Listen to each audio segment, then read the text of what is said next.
ጤና ይስጥልን። በዚህ ዜናችን በአረብ ሀገራት ከሚሰሩ የቤት ሰራተኞች መካከል ዝቅተኛ ደሞዝ የሚያገኙት ኢትዮጵያውያን ናቸው ስለመባሉ፣ በፖሊስ ጣቢያዎች ለተጠርጣሪዎች ምግብ አይደርስም ስላለው የኢሰማኮ ሪፖርት፣ መሪጌታ ነኝ እቁብ እንዲደርስ አደርገዋለሁ በማለት ከ600 ሺህ ብር በላይ ስላጭበረበረው ግለሰብ፣ ጓደኛዬ ጋር ድብቅ ፍቅር ጀምራል በሚል ጥርጣሬ የገዛ ባለቤቷን በመጥረቢያ በመምታት የግድያ ሙከራ ስለፈጸመችው እንስት፣ አሜሪካ በኢራን ላይ የጣለችውን ማዕቀብ በጊዜያዊነት ስለማላላቷና ሌሎችንም ልንነግራችሁ ነው። ላይክ፣ ሼር እና ሰብስክራይብ አይረሳ። አብራችሁን ቆዩ።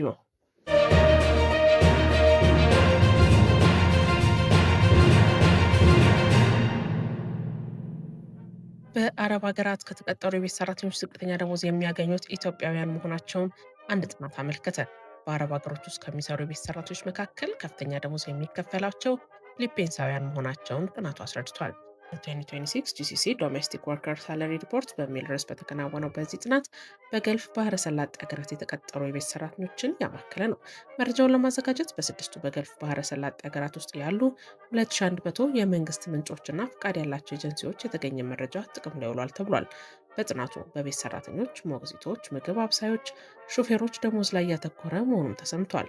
በገልፍ ሀገራት ውስጥ የሚገኙ የቤት ሰራተኞች ክፍያ ከ2025 ጋር ሲነጻጸር በ2026 በ7% ከፍ ማለቱን የጠቀሰው ጥናቱ በዚህ ዓመት በዩናይትድ አረብ ኤምሬትስ የሚሰሩ የፊሊፒንስ ዜጋ የሆኑ ሰራተኞች በ7% ደሞዛቸው ማደጉን አስታውቋል። እንዲሁም በሳውዲ አረቢያ የሚሰሩ ኢትዮጵያውያን ደግሞ የ5% ጭማሪ ማግኘታቸውን አስረድቷል። ለቤት ሰራተኞች ከፍተኛው ደሞዝ በመክፈል ዩናይትድ አረብ ኤምሬትስ ቀዳሚ መሆኗን የገለጸው ጥናቱ በዚች ሀገር የፊሊፒንስ ዜጎች 2000 ድርሃም እንደሚከፈላቸው አስታውቋል። በመቀጠልም ሳውዲና ኳታር የተሻለ እንደሚከፍሉና ኩዌትና ባህሬን፣ ኦማን ደግሞ ክፍያቸው ከሌሎቹ ያነሰ መሆኑ ተገልጿል።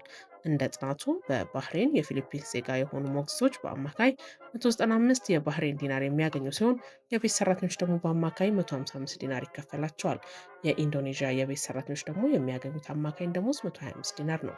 የህንድ የቤት ሰራተኞች በአማካይ 115 የባህሬን ዲናር እንዲያገኙ የጠቀሰው ሪፖርቱ ኢትዮጵያውያን ደግሞ በአማካይ 105 ዲናር እንደሚያገኙና እስከ 90 ድራም ድረስም እንደሚቀጠሩ አስታውቋል። ጥናቱ አስከትሎም በኩዌት የቤት ሰራተኞች በአማካይ 145 የኩዌት ዲናር እንደሚከፈላቸው ገልጾ ኢትዮጵያውያን ግን 95 ዲናር እየተከፈላቸው መሆኑን ጠቅሷል። በኳታር የቤት ሰራተኞች አማካይ ክፍያ 1900 ሪያል መሆኑን ጠቅሶም የኢትዮጵያኑ ደግሞ 1300 መሆኑን አስረድቷል። በሌላ በኩል በኦማን ኢትዮጵያውያን 97 የኦማን ሪያል እንደሚያገኙ ጠቅሶ በሀገሪቱ ውስጥ የቤት ሰራተኞች አማካይ ደሞዝ 145 ሪያል እንደሆነ ዘሀበሻ ዘግቧል። ኢሰማኮ በፖሊስ ጣቢያዎች ለተጠርጣሪዎች ምግብ አይቀርብም አለ። የኢትዮጵያ ሰብአዊ መብቶች ኮሚሽን ለሕዝብ ተወካዮች ምክር ቤት ባሰናዳው ሪፖርት ላይ ነው ይህንን ያለው። እንዲሁም በተለያዩ ክልሎች የሚከሰቱ ግጭቶች ለሰብአዊ መብቶች ጥሰት ምክንያት መሆናቸው እየጨመረ ነው ሲልም አስታውቋል። ኮሚሽኑ በዛሬው ዕለት የ2018 በጀት ዓመት የ11 ወራት ክንውንን በተመለከተ ለምክር ቤቱ ባቀረበው ሪፖርት ኮሚሽኑ በ492 ፖሊስ ጣቢያዎች፣ 79 ማረሚያ ቤቶች እንዲሁም 11 መደበኛ ያልሆኑ ማቆያ ስፍራዎችን ጎብኝቻለሁ ብሏል። እነዚህ ፖሊስ ጣቢያዎች ለተጠርጣሪዎች ምግብ አለማቅረብና የማቆያ ቦታዎች ክፍተቶችን እጅጉን እየተባባሰ መሄዱንም አመልክቷል። ኮሚሽኑ አክሎም በበርካታ ፖሊስ ጣቢያዎች ለተጠርጣሪዎች ምግብ አይቀርብም በማለት የምግብ በጀቱ ቢስተካከልም ታራሚና ተጠርጣሪዎች ተጠቃሚ ያደረገ አይደለም ተብሏል። ኮሚሽኑ ያደረገው የክትትል ስራ በተለያዩ ክልሎች የሚገኙ የህግ ማቆያ ስፍራዎች በተለይም በተጠርጣሪዎች ታራሚዎች ሰብአዊ መብቶች አያያዝ ረገድ በርካታ ክፍተቶችና ተግዳሮቶች መቀጠላቸውን ተናግሯል። ኮሚሽኑ ማቆያዎቹን በተመለከተ ደግሞ በብዙ ፖሊስ ጣቢያዎች የማረሚያ ቤቶች በወንጀል ውስጥ ገብተው የተገኙ ወይም የተጠረጠሩ ህጻናትን ለአካለ መጠን ከደረሱ ሰዎች ጋር በአንድ ክፍል እንዲኖሩ እየተደረገ ነው ተብሏል። በተጨማሪም ተጠርጣሪዎችና ታራሚዎች በቂ ስፋት በሌላቸውና ንጽህናቸውን ባልተጠበቁ ክፍሎች ውስጥ በተጨናነቀ ሁኔታ ይገኛሉ ሲሉ ለምክር ቤቱ ባዘጋጀው ሪፖርት ላይ ገልጿል። በሌላ በኩል ደግሞ ኮሚሽኑ የኢትዮጵያ የሽግግር ፍትህ ፖሊሲ ትግበራ ፍኖተ ካርታን ተከትሎ ዋና ዋና ተቋማት ማቋቋሚያ ረቂቅ አዋጆችና የዓለም አቀፍ ወንጀሎች ህግ መረቀቃቸውን እንደ መልካም እመርታ የጠቀሰ ቢሆንም በትግበራው ላይ የታዩ መዘግየቶች አሳሳቢ ናቸው ሲል ጠቅሷል። ኮሚሽኑ የተዘጋጁት ረቂቅ ሀሳቦች እና ህጎች እስካሁን ለህዝብ ውይይት አለመቅረባቸው ትኩረት ሊሰጣቸው ይገባል ብሏል። በሀገሪቱ ሰብአዊ መብቶች ጥሰት እንዲቀጥሉና እንዲባባሱ ካደረጉ ዋና ዋና ምክንያቶች መካከል በተለያዩ ክልሎች የሚከሰቱት ግጭቶች አንዱ መሆኑን ሪፖርቱ ያሳያል። በሀገሪቱ ሰብአዊ መብቶች ጥሰት እንዲቀጥሉ ምክንያት ሆኗል ተብሏል። በአማራ፣ በትግራይ፣ በጋምቤላ፣ በቤንሻንጉል ጉሙዝ፣ በኦሮሚያ፣ በደቡብ ኢትዮጵያ እና በማዕከላዊ ኢትዮጵያ የሚከሰቱ ግጭቶች እንዲሁም የጸጥታና ደህንነት ስጋቶች ለሰብአዊ መብት ጥሰቶች እንደ ዋነኛ መንስኤ ሆነው ቀጥለዋል። ለዚህ ጉዳይ ሰብአዊ መብት ጥሰት የፈጸሙ ተጠያቂዎች ሆነው በግጭቱ ደግሞ ሰላማዊ መፍትሄን ማፈላለግ ይኖርብናል ተብሏል። በእነዚህ የግጭት አውዶች ውስጥ ወጪ የሰብአዊ መብት ጥሰቶች በሚፈጸሙ አካላት ላይ ተገቢውን ምርመራ ለማድረግና ተጠያቂነትን አለማረጋገጥ አሁንም ትልቅ ክፍተት ሆኖ መቀጠሉ በምክንያትነት ተቀምጧል። የኢትዮጵያ ሰብአዊ መብቶች ኮሚሽን እነዚህን መሰረታዊ የሰብአዊ መብት ጥሰቶችና ክፍተቶችን ለመቅረፍ መንግስት እርምጃዎችን እንዲወስድ ጥሪ ያቀረበ ሲሆን ለማረሚያ ቤቶችና ፖሊስ ጣቢያዎች አስፈላጊውን በጀት በመመደብ ለተጠርጣሪዎችና ታራሚዎች ምግብን ጨምሮ መሰረታዊ አቅርቦቶች እንዲሟሉ ማድረግ አስፈላጊ መሆኑን አጽንኦት ሰጥቷል። መሪጌታ ነኝ ብሎ እቁብ እንዲደርስ አደርጋለሁ በማለት ከ600 ሺህ ብር በላይ ያጭበረበረው ግለሰብ በቁጥጥር ስር ዋለ። ሉማሜ ከተማ ላይ መሪጌታ ነኝ በማለት ከወልቃይት ጠገዴ ሰቲት ሁመራ ዞን 625 ሺህ ብር ያጭበረበረው ግለሰብ በምስራቅ ጎጃም ዞን ሉማሜ ከተማ በቁጥጥር ስር ውሏል። ተጠርጣሪ አብርሃም ሰርኬ መሪጌታ አብርሃም በሚል የሐሰት ስም አቶ ደነቀው ሙልቀን ከተባለ በወልቃይት ጠገዴ ሰቲት ሁመራ ዞን በዳንሻ ከተማ አስተዳደር በሆቴል ስራ ከተሰማራ ግለሰብ 625 ሺህ ብር አታሎ መውሰዱን የሉማሜ ከተማ አስተዳደር ፖሊስ ጽሕፈት ቤት አዛዥ ኢንስፔክተር በድሉ መልሰው ተናግረዋል። ወንጀሉን የፈጸመው ግለሰብ እቁብ እንዲደርስ አደርጋለሁ በማለት ከታህሳስ 2018 ጀምሮ ብሩን አታሎ መውሰዱ ተገልጾ በተጨማሪ 300 ሺህ ብር ካልጨመርክ ቤተሰብህን በሙሉ በመተት አጠፋብሃለሁ በማለት በተበዳይ ላይ አደገኛ የማጭበርበር ወንጀል ሲፈጽም መቆየቱ ተመላክቷል። የዳንሻ ከተማ አስተዳደር ፖሊስ ጽሕፈት ቤት የፍርድ ቤት መያዣ ትዕዛዝ በማውጣት ተጠርጣሪውን በተገኘበት በቁጥጥር ስር እንዲውል በጻፈው የትብብር ደብዳቤ ከምስራቅ ጎጃም ዞን ፖሊስ መምሪያ የመረጃ ክትትል ቡድን ጋር በመተባበር ግለሰቡ ሰኔ 15 ቀን 2018 ዓ.ም በሉማሜ ከተማ አስተዳደር በቁጥጥር ስር ውሏል። አቶ ደነቀው ሙልቀን በደረሰበት የማታለል ወንጀል ምክንያት ለከፍተኛ ስነልቦናዊና ኢኮኖሚያዊ ችግር ተጋልጦ በጸበል ቦታ እንደቆየ ተገልጾ ተጠርጣሪው በአሁኑ ሰዓት ምርመራ እየተደረገለት እንደሚገኝ ዳቡ ጆርናል ዘግቧል። ከጓደኛዬ ጋር ድብቅ ፍቅርን ጀምረሃል በማለት የገዛ ባለቤቷን በመጥረቢያ በመምታት የግድያ ሙከራ የፈጸመችው ግለሰብ በእስራት ተቀጣች። በሻኪሶ ከተማ አስተዳደር የከብት በረት የተባለ ስፍራ የተወለደችው የ27 ዓመቷ አለሚቱ ጃራ ትዳር መስርታ መኖር ከጀመረች 3 ዓመታት አስቆጥራለች። አለሚቱ ከትዳር አጋሯ ጋር ሰላማዊ የተረጋጋ ህይወት ትመራ ነበር። ከተወሰኑ ጊዜያት ወዲህ ግን ይህን ትዳር ክፍተት ገጠመው።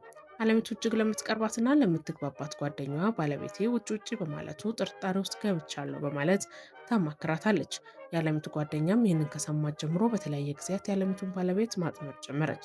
እንደ ፖሊስ መረጃ ግን በአለሚቱ የተጠረጠረችው ጓደኛዋ ከባለቤቷ ጋር የተለየ ግንኙነት እንዳላት የተገኘ ተጨባጭ ማስረጃ ባይኖርም አካባቢው የአለሚቱን ባለቤት አለሚቱን ፈቶ ጓደኛዋን ሊያገባ ነው የሚል ተጨባጭ ያልሆነ ወሬ በይበልጥ ትዳራቸውን ይበጠብጥ እንደነበር ተዘግቧል። ጥር 2 ቀን 2018 ዓ.ም ከምሽቱ 12 ሰዓት ላይ ግን ጥርጣሬዋን ይበልጥ የሚያጠናክር ነገር ተመለከተች። ባለቤቷ ከጓደኛዋ ቤት ሲወጣ በማየቷ ወደ ቤት ተመልሳ እስኪመጣ ትጠባበቅ ጀመር። አለሚቱ ባለቤቷ እንቅልፍ እስኪወስደው ጠብቃ ፋስ የተባለውን ባለ 2 ጉጥ ስለታም መሳሪያ በመያዝ በእንቅልፍ ላይ ያለ ግንባሩ ላይ 2 በማሳረፍ ገድየዋለሁ በማለት የመኝታ ቤቱን በር ዘግታ ከቦታው ተሰወረች። ከቆይታ በኋላ ከቤት ውስጥ የድረሱልኝ ጩኸት ሲሰማ የአካባቢው ሰው ተሯርጦ ሲገባ የቤቱ ባለቤት በኃይለኛ ጉዳት ደርሶበት ሲመለከቱ ወዲያው ለከተማ ፖሊስ በማመልከት ጉዳት የደረሰበት የግል ተበዳይ በፖሊስ ወደ ሻኪሶ ሆስፒታል ተልኮ የሕክምና እርዳታ እንዲያገኝ ተደረገ። ተጎጂው በሕክምና እርዳታ ከሞት ቢተርፍም ከፍተኛ የአካል ጉዳት ደርሶበታል ተብሏል። የወንጀል ድርጊት የፈጸመችው አለሚቱ ገድዬዋለሁ ብላ በቀጥታ ከሻኪሶ ከተማ ወደ ነገሌ ቦረና ከተማ ምሽቱን ተጉዛ ጠዋት ላይ በአንድ ሆቴል አልጋ ተከራይታ ትቀመጣለች። ፖሊስም ባሰማራው የክትትል ቡድን አለሚቱ በአንድ ሆቴል አልጋ ተከራይታ በነጋታው ለማምለጥ ስትዘጋጅ በቁጥጥር ስር ውላለች። የምርመራ መዝገቡ በበቂ የሕክምና የተለያዩ ማስረጃዎች ተጠናክሮ ለአቃቢ ሕግ ይላካል። አቃቢ ሕግን በከባድ የሰው ወንጀል፣ መግደልን ወንጀል እና አካል ማጉደል ወንጀል ክስ ይመሰረትባታል። ክሱን የተመለከተው የምስራቅ ጉጂ ዞን ከፍተኛ ፍርድ ቤት ሰኔ 3 ቀን 2018 በዋለው ችሎት ተከሳሽ አለሚቱ ጃራ በ12 ዓመት እስራት እንድትቀጣ ወስኖባታል። ኢራን 12 ቢሊዮን ዶላር ልትቀበል ነው። የኢራን ዋና ተደራዳሪ መሐመድ ባጋር ጋሊዳፍ ከአሜሪካ ጋር በተደረገው ስምምነት መሰረት 12 ቢሊዮን ዶላር የታገደ የኢራን ገንዘብ እንደሚለቀቅ አስታውቀዋል። ይህ የሆነው አሜሪካ በኢራን ላይ የጣለቻቸውን አንዳንድ ማዕቀቦች ለጊዜው ለማለስለስ ኢራን ዘይትና ፔትሮኬሚካል ምርቶችን እስከ ኦገስት 21 ድረስ እንድትሸጥ ከፈቀደች በኋላ ነው። በሌላ በኩል የሂዝቦላህ የፖለቲካ ምክር ቤት ኃላፊ ሞሐመድ ቃማቲ እስራኤል የተኩስ አቁም ስምምነቱን ከጣሰች በተመሳሳይ ምላሽ እንደሚሰጥ አስጠንቅቀዋል። ቃማቲ ሂዝቦላህ በሙሉ ዝግጁነት ላይ ነው፣ ማንኛውንም ጥሰት ለመመልከት ዝግጁ ነን ሲሉ ተናግረዋል። ዋሽንግተን ከአስርተ ዓመታት በኋላ ለመጀመሪያ ጊዜ የኢራን ነዳጅን በአሜሪካን ዶላር እንዲሸጥ በመፍቀድ ቴህራን ላይ የጣለችውን ማዕቀብ በጊዜያዊነት አንስታለች። ለ60 ቀናት የሚቆየውን የማዕቀብ ማላላት እርምጃ ሰኞ ምሽት ይፋ ያደረገው የአሜሪካ ግምጃ ቤት ነው። ይህ እርምጃ የኢራን ኢኮኖሚ አንቆ የያዘውና ለረዥም ጊዜ የቆየው የአሜሪካ ማዕቀብ ዋነኛ ምሰሶዎች እንዲወገዱ ያደርጓል። በዚህ አስቸኳይ ጊዜ መሰረት ኢራን እስከ ነሐሴ ወር ድረስ ድፍድፍ ነዳጅ እንዲሁም የፔትሮኬሚካል ምርቶችን ማምረት መሸጥና መላክ ትችላለች።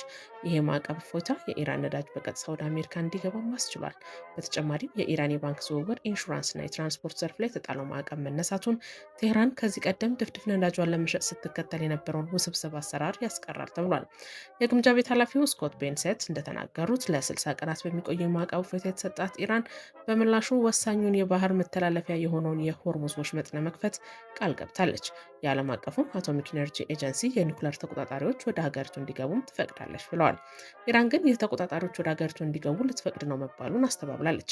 አሜሪካ የማዕቀብ ማላላት እርምጃውን የወሰደችው ስዊዘርላንድ ውስጥ ሁለቱን ሀገራት ሲያደራድሩ የነበሩት አሸማጋዮች ጥሩ መሻሻል መታየቱን ከገለጹ በኋላ ነው። ኳታርና ፓኪስታን ሰኞ ዕለት በወጡት መግለጫ አሜሪካና ኢራን በ60 ቀናት ውስጥ የመጨረሻ ስምምነት ላይ ለመድረስ የሚያስችል ፍኖተ ካርታ ላይ መስማማታቸውን አስታውቀው ነበር። ዩክሬን በሩሲያው ቮሮኒዝ ከተማ ባደረሰችው የሚሳኤል ጥቃት የ5 ሰዎች ሕይወት ማለፉ ተገለጸ። የሩሲያው ቮሮኒቭ ከተማ ላይ በዩክሬን የተሰነዘረ የሚሳኤል ጥቃት ቢያንስ 5 ሰዎች መገደላቸውን የክልሉ ገዢ ገልጸዋል። ገዢው በቴሌግራም ባወጡት መግለጫ በጥቃቱ ሳቢያ በደርዘን የሚቆጠሩ ሰዎች መቁጠላቸውንና በከተማው ከሚገኙ ኢንተርፕራይዞች በአንዱ ላይ የኢንዱስትሪ ተቋማት መጎዳታቸውን አስታውቀዋል። በተጨማሪም የበርካታ አፓርታማ ህንፃዎች የውጭ ገጽታዎች፣ መስኮቶች እንዲሁም በርካታ ተሽከርካሪዎች መጎዳታቸውንም አክለዋል። ገዢው ለሟች ቤተሰቦች መጽናናትን የተመኙ ሲሆን ለቆሰለው ደግሞ ፈጣን ማገገምን ተመኝተዋል። በክልሉ ተደቅኖ የነበረው የሚሳኤል ስጋት ማስጠንቀቂያ መነሳቱን ይፋ ያደረጉ ሲሆን ከጥቃቱ በኋላ የተከሰቱ ሁኔታዎችን የሚያሳዩ ፎቶዎች ወይም ቪዲዮዎችን በተለያዩ ያሉበት ቦታ ሊያጋልጡ የሚችሉ ምስሎችን በኢንተርኔት ላይ ከመልቀቅ እንዲቆጠቡ አስጠንቅቀዋል። ዜናዎቻችን አበቁ። ላይክ፣ ሼር፣ ሰብስክራይብ እንዳይረሳ። መልካም ጊዜ